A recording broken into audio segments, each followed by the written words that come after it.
먼저는 두 파트로 나눠서 볼 수가 있겠는데, 먼저는 49절로 53절까지의 말씀입니다. 오늘 여기 보면은 예수님께서 왜 오셨는가에 대해서 말씀하고 있어요. 오늘 49절에 보니까 예수께서 왜 오셨느냐? 이 땅 가운데 불을 던지기 위해서 왔다라고 그렇게 말씀을 하십니다. 이게 우리가 이 부분으로만 이렇게 보면은 이 무슨 얘기일까 그렇게 생각이 되어져요. 그런데 앞에서부터 이야기들 우리가 쭉 지금 보면 예수님께서 계속해서 말씀해 오고 계시잖아요. 특별히 이 12장에 보면 전체가 다 예수님이 하신 말씀이에요. 그렇죠? 지난번 한 줄을 건너뛰었다고 해서 잊어버릴 수도 있으니까. 지난번에 우리가 무엇에 대해서 우리가 얘기 나눴죠? 청지기에 대해서 나눴죠. 청지기가 누구냐? 청지기는 어때야 되겠느냐라고 말을 하고 있습니다. 그 이야기에 이어서 지금 오늘 이 말씀을 하고 있어요. 근데 주님께서 이 이야기를 하시면서 당신이 지금 왜 이 땅에 오셨는가에 대해서 지금 말씀하고 있어요. 뭐 때문에 오셨다고 말씀하고 있어요? 불을 땅에 던지러 갔다. 그렇게 하고 있어요. 불을 땅에 던지러 갔다. 예수님은 우리의 주인이 되시는 것이고 우리가 청지기가 된다면 예수님의 사명이 그것이라면 청지기 된 우리의 사명 또한 무엇이겠어요? 바로 그것이겠죠. 불을 땅에 던지는 거예요. 도대체 그 불이라는 게 무엇일까? 불이 무엇일까? 많은 해석의 차이가 있겠지만 어떤 사람은 복음이라고도 말하고 어떤 사람은 성령이라고도 말하고 여러 가지 말을 합니다. 그것을 땅에 던져서 태워버리는 것. 무엇을 태워버립니까? 죄악을 저주를 이 땅이 원래 하나님의 복을 받은 땅이었어요. 그런데 인간의 타락으로 말미암아 땅이 저주를 받았다고 했습니다. 분명히 시편에 보면은 하늘은 하나님의 것이라도 땅은 사람의 것이라고 시편 115편에 분명하게 말씀하고 있는데, 근데 그 땅이 어떻게 되었더라? 사람으로 말미암아 저주를 받았더라. 그런데 예수께서 이 땅에 왜 오셨느냐? 그 땅 가운데 불을 던지러 왔다는 거예요. 정화를 시키겠다는 거예요. 다 태워버려. 우리가 그 겨울에 보면은 이렇게 논에 이렇게 불을 이렇게 붙이잖아요. 그거 하는 게 뭐예요? 다 이렇게 벌레를 죽이고 그 땅을 깨끗하게 해가지고 다음번 이렇게 농사 지을 때 좋은 땅이 되도록 하기 위해서 불을 보통 이렇게 붙이잖아요. 불을 붙인다는 의미는 그거는 더러운 것을 태워버리는 그러한 역사가 있습니다. 물론 불은 죄에 대한 심판도 있어요. 지옥을 묘사할 때 불이 타오르는 모습으로 우리가 그렇게 묘사를 합니다. 어쨌든 죄를 태워버리는, 정화시키기 위한 그런 분명한 목적이 있는 것을 분명하게 말씀하고 있습니다. 근데 이 불이 이미 이 땅에 붙었으면은 사실은 상관이 없는데 아직 불이 붙지 않았기 때문에 주님께서 지금 이 땅에 오신 거죠. 오늘 성경에 보니까 불이 이미 붙었으면 내가 무엇을 원하겠느냐. 그러지 못했기 때문에 나는 지금 이 땅에 불을 던지겠다. 이렇게 말씀하십니다. 여러분 이것을 우리가 분명하게 알아야 돼요. 반드시 이 마지막 때에 심판이 있다. 그 심판이 있는데 여러분 우리가 아는 주변에 많은 사람들이 그냥 저 사람은 난 모르니까 나만 내 가족만 구원받으면 그만이야 라고 생각하고 우리가 마음을 놓아서는 안 된다고. 왜? 하나님 우리 아버지가 되시기 때문에 자녀된 자로서 아버지의 마음을 우리가 안다면 그 아버지는 그 모든 잃어버린 영혼들을 하나님은 그 영혼들을 위해서 슬퍼하신다. 안타까워하신다. 그래서 주님이 오셨다는 것이죠. 그래서 주님이 십자가를 지시기까지 하신 거죠. 그 아버지의 마음을 안다면 우리 또한 그것을 전할 분명한 사명이 있음을 알아야 될 줄로 믿습니다. 아멘. 그런데 보십시오. 그것을 전하면 이게 사람들이 편하게 받아들이나요? 복음을 전하면 다투지 않는 게 다행이죠. 얻어맞지 않는 게 다행이죠. 예전에 보면 어떤 사람들 막 노방전도 할 때 예전에는 가가보 막 이렇게 전도하고 그랬잖아요. 막 전도하다 보면 어떤 집에서는 막 소금도 뿌리고요. 그런 적도 있었어요. 요즘만 힘든 게 아니라 옛날에도 참 전도하기가 힘들었어요. 심지어 어떤 사람 나 불교인데 말이야 왜 자꾸 나한테 이러냐고 하면서 막 싸우고 막 그런 사람들도 있었어요. 심지어는 저 아는 목사님은 캐나다에서 오시자마자 이 십자가 들고 이렇게 계속 노방 들고 다니시는 분이 계셨거든요. 그러다가 그때 당시에 이제 경범죄가 신설됐어요. 경찰이 잡혀가가지고 잡혀가는데 마침 그분이 아직까지 캐나다 그 시민권자라 해가지고 그래가지고 풀려났던 그런 일도 있었던 그런 얘기를 들은 적이 있습니다. 복음 전하는 게 쉬운가요? 여러분들 복음 전하러 가면은 그쪽에서 아이고 왜 이제 오셨어요? 아유 좀 진작 좀 오십시오. 일 좀 앉으세요. 이거 참 좀 드시고 그러면서 얘기 들어주던가요? 근데 잡사님 취급하지 않나요? 교회에서 하는 게 안 납니다. 제가 귀찮게 그러지 않나요? 여러분 복음을 전하는 데 있어서 우리가 칭찬받고 환영받지 못한다. 물론 간혹가다 어떤 사람은 복음을 전하면 즉시로 눈물을 흘려가면서 내가 예수 믿겠구나 그런 경우도 있었어요. 복음 전하다 보면 진짜 그런 분들 많나요? 그럼 바로 그 자리에서 결심하고 믿어지지가 않아. 근데 바로 결심해요. 우리 교회 나와야겠다. 어떤 사람은 가짜로 결심하는 사람도 있지만 어떤 사람은 진짜 그래서 가끔 이렇게 결심 고백하면 따라하면서 막 눈물을 흘려가면서 그런 사람을 만나요. 그렇지만 그게 많지가 않아요. 대부분의 사람들은 다 우리를 싫어한다.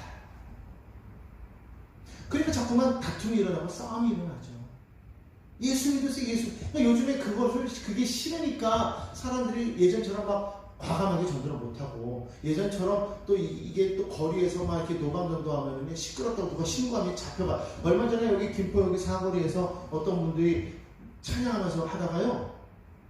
아마 그거를 요즘 같은 경우 그거 한다고 집회 그거를 신고를 하고 해야 되는데 그냥 해가지고 경찰이 와가지고 못하게 하더라고요. 이런 세상이 되어버렸어요. 우리나라가. 근데 이건 당연한 거예요. 왜? 땅이 싫어하는 거예요. 하나님의 복음 듣기를 싫어하는 거예요. 땅 세상은 하나님과 원수였기 때문에 그래서 예수께서 이 땅에 원래 화평을 주기 위해서 오신 분이잖아요. 고린도후서에서 보면 5장 18절에 나는 이게 화평을 주기 위해서 오셨다고 말씀하고 있어요. 그리고 요한일서 4장 10절에 보면 화목하게 하기 위함이라 라고 말씀하고 있어요. 그럼에도 불구하고 오늘 여기 성경에서 본문에서 뭐라고 말씀하고 있어요? 51절에 보니까 내가 세상에 화평을 주려고 온 줄로 아느냐? 내가 너에게 이르노니 아니라 도리어 분쟁하게 하려 함이로다. 왜 여기서 요만하시고 저기서 저만하세요? 왜 이랬다 저랬다 하세요? 말씀을 막 뒤집으시네요. 하나님 이중인격자인가요? 예수님 이중인격자인가요? 아니죠. 그 의미를 알아야 돼요. 왜 여기서는 화평이 아닌 분쟁을 말씀하시느냐? 주님께서는 분명히 화평하기 위해서 왔지만 진리의 문제에서만큼은 타협하지 말아요. 복음의 문제에서만큼은 타협하지 말아요. 왜? 거기에 생명이 달려있기 때문에. 이것을 믿으면 생명을 얻고 이것을 받아들이지 못하면 죽는 거예요. 지금 죽느냐 사느냐 이런 문제인데 이것을 타협할 이유가 없다는 거예요. 저 사람이 나 미워할까봐 그냥 죽어가는 사람 괜히 건졌다가 욕먹으면 어떻게 그러고 그냥 죽도록 평화를 위해서 죽도록 내버려 둘까요? 그건 아니에요. 그렇잖아요. 이번에 뉴스에 보니까 어떤 그 버스기사 운전수가 이렇게 가다가 그 다리 난간에서 한강으로 뛰어들려고 하는 한 여자분을 봤어요. 그 도로에 쓸 수 없는 차를 세워놓은 이 버스기사가 그냥 내려가가지고 그분을 그냥 냅다 잡아가지고 끌어당겼어요. 와서 도와달라고 119 신고해달라고 승객들이 내려가지고 119 신고하고 끌어당겼단 말이에요. 그거 가면서 알아서 살겠지. 지금 내가 서버리면 뒤에 차도 밀리고 나 벌금 떼고 귀찮아. 그러면 갔다 그러면 되겠어요? 생명을 살릴 일이니까 지금 내가 위반하더라도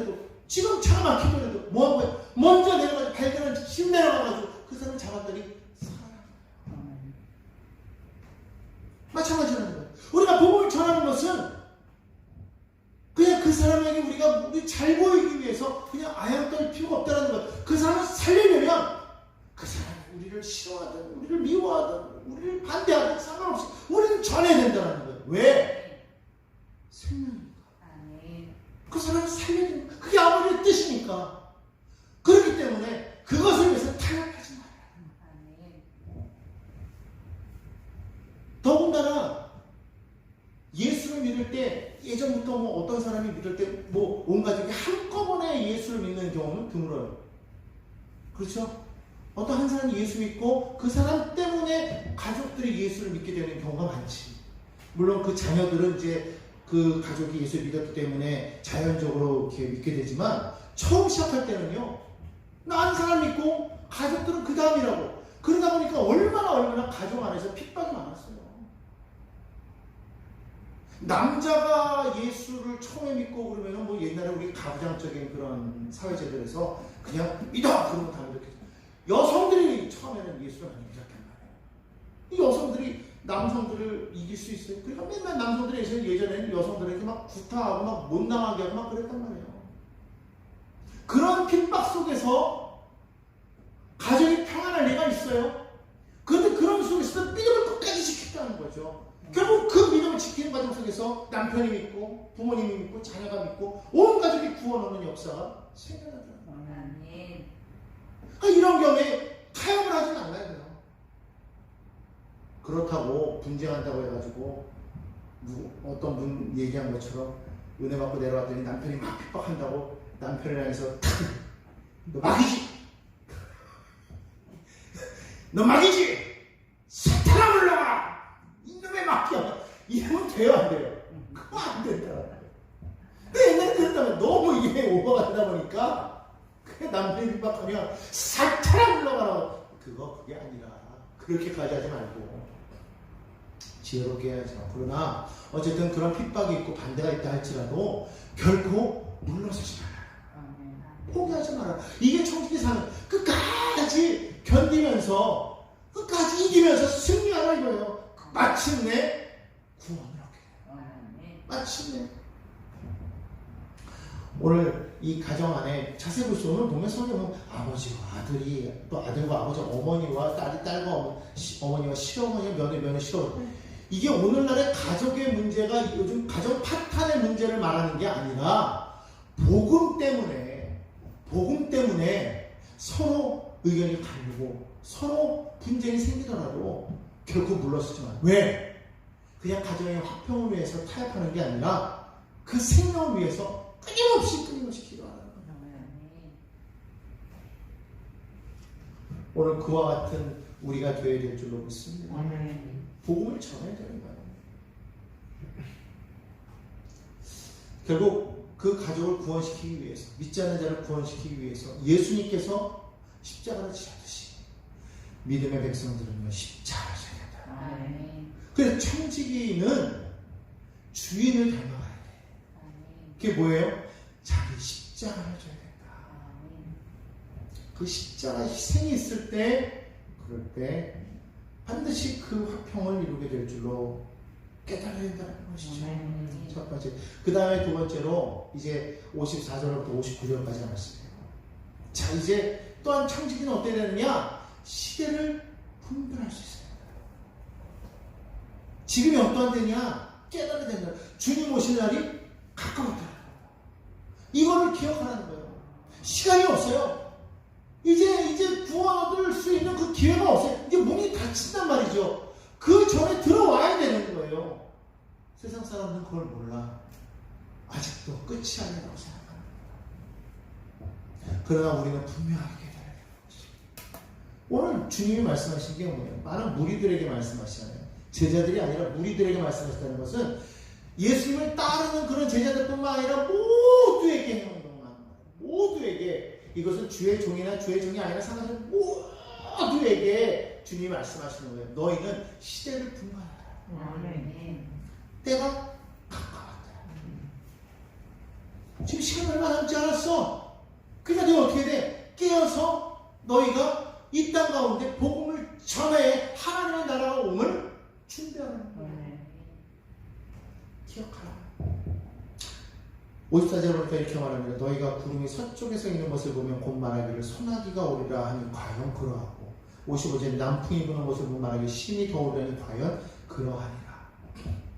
유대 지역은요 우리하고 틀려가지고요 이 그 유대는 이 서쪽이 지중해 바다예요.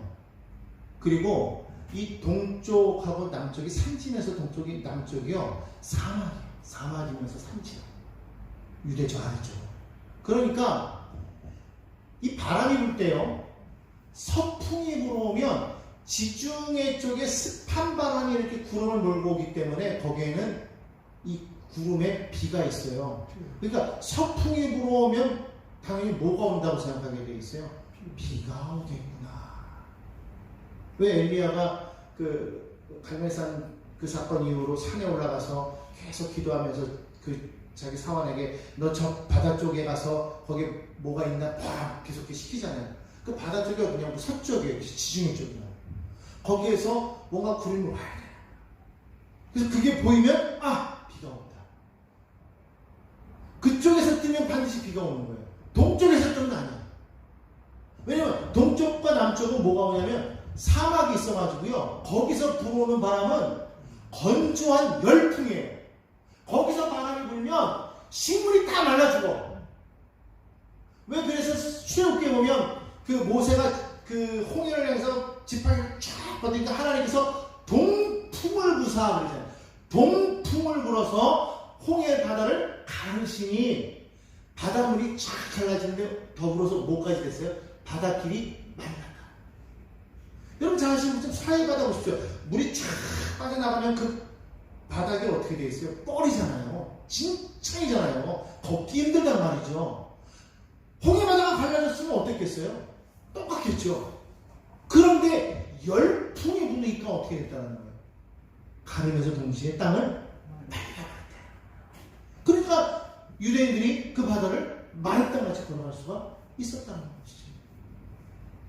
그러니까 동풍이 분다 그러면 비가 오는 게 아니에요.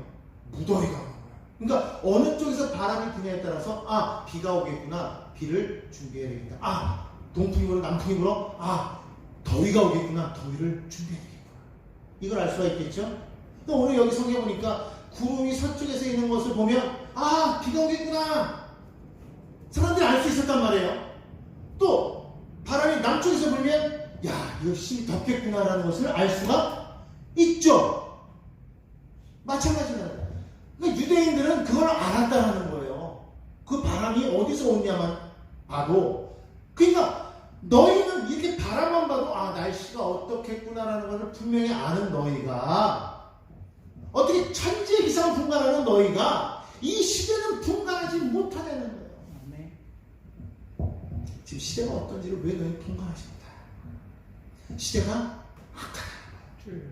때가 악하다는 거예요. 근데 그것을 판단하지 못합니다. 그걸 지금 주님이 책망하시는 거예요. 깨어있어야 될 때라는 것이죠. 여러분 악한 원수마귀는요 우리를 자꾸 송사하려고 합니다. 율법도요 사실은 우리를 지키는 몽학선생님 올바른 길로 갈 수 있도록 예수께서 오시기 전까지 그리스도 복음이 우리 가운데 전해지기 전까지 율법은 우리를 올바른 길로 가게 하는 몽학선생 역할을 감당했다고 바울은 말하고 있어요. 그렇지만 동시에 율법은 우리가 죄를 지으면 우리를 벌하는 하나의 근거가 되기 때문에 그 율법의 근거에서 우리를 고소할 수 있단 말이에요. 그러니까 마귀는 항상 그걸 바라보면서 우리를 고소한단 말이죠. 자꾸 송사하려고 한단 말이에요. 그럼 여기 성경에 보니까 뭐라고 말합니까? 고발하는 자와 함께 법관에 갈 때 길에서 화해하기를 힘써라. 도대체 뭘 화해하라는 거예요? 마귀와 화해하는 겁니까? 타협하라고 그게 아니에요.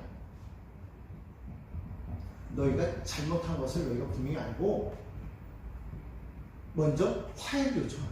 내가 잘못했어. 내가 잘못했어. 성경에서 말하잖아요. 너희가 먼저 하나님 앞에 예물 드리려다가 형제와 다툰 것이 기억이 나거든 먼저 가서 그거 화해하고 그리고 난 다음에 와서 예물을 드려라. 오늘 여기 성경에서 마찬가지예요. 화해한다는 것은 무슨 말이냐면 내가 잘못했어. 십자가를 지는 거예요. 예수를 화해의 아이라고 말한다고 그때 말씀드렸어요. 오늘 선교제 이야기, 인도네시아 쪽에 있는 그 예전에 그 선교사님이 그쪽에 있는 그 식인 그 부족 둘을 이렇게 전도하려고 하는데 도저히 그 예수를 표현할 수 있는 그 마땅한 그 단어가 없어요. 그 단어를 딱 생각해야 되는데 뭐 찾을 수가 없는 거예요. 그러니까 그거를 찾기 위해서 막 노력하다 어느 날 보니까 이 부족들은요 서로 이렇게 싸워가지고 그 이긴 쪽의 진 쪽의 사람들을 잡아서 막 시기냈단 말이에요. 그러니까 얼마나 피해가 컸어요. 근데 서로 그 피해를 안 보도록 하기 위해서 서로 간에 타협을 하고 평화조약을 맺을 때 그때 하는 게 뭐냐면 상대방의 그 족장의 아이를 데려다가 그 아이를 볼모로 삼아요.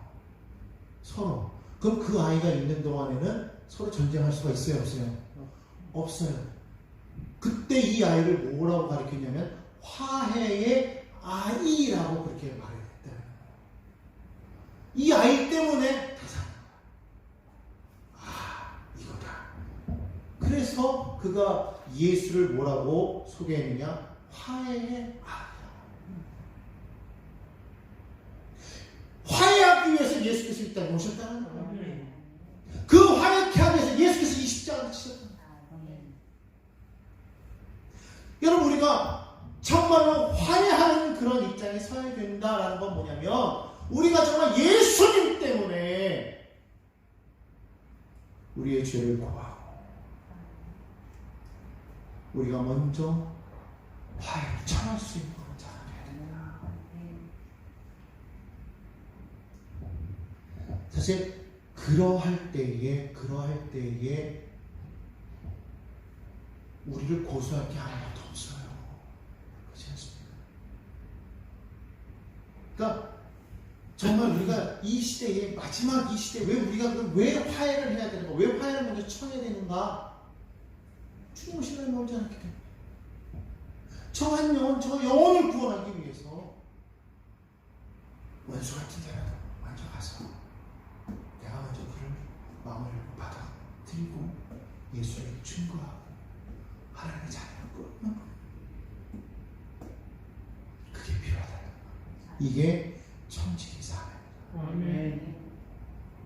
오늘 그렇기 때문에 진리 앞에서는 단호하게 대파지 갈 것이며 그러나 원수된 자를 우리가 정말로 살리기 위해서는 다른 희생해서라도 그에게 다가가서 먼저 화해를 청하라. 그래서 어떻게든 생명을 살려. 이 두 가지가 다 뭐예요? 결국은 생명을 살리는 거예요. 이게 우리가 청지기로서 해야 될 사명이다. 교회가 해야 될 사명이다. 성도들이 해야 될 사명이다. 이것을 우리가 분명히 알고 우리가 살아가기를 원합니다. 예수님이 왜 이 땅에 오셨는가? 주님이 무엇을 원하십니까? 나는 어떻게 살아야 되는가? 이것을 분명히 알고 살아갈 때 이 땅에 하나님의 나라가 썩히 임하게 될 것을 믿습니다. 아멘.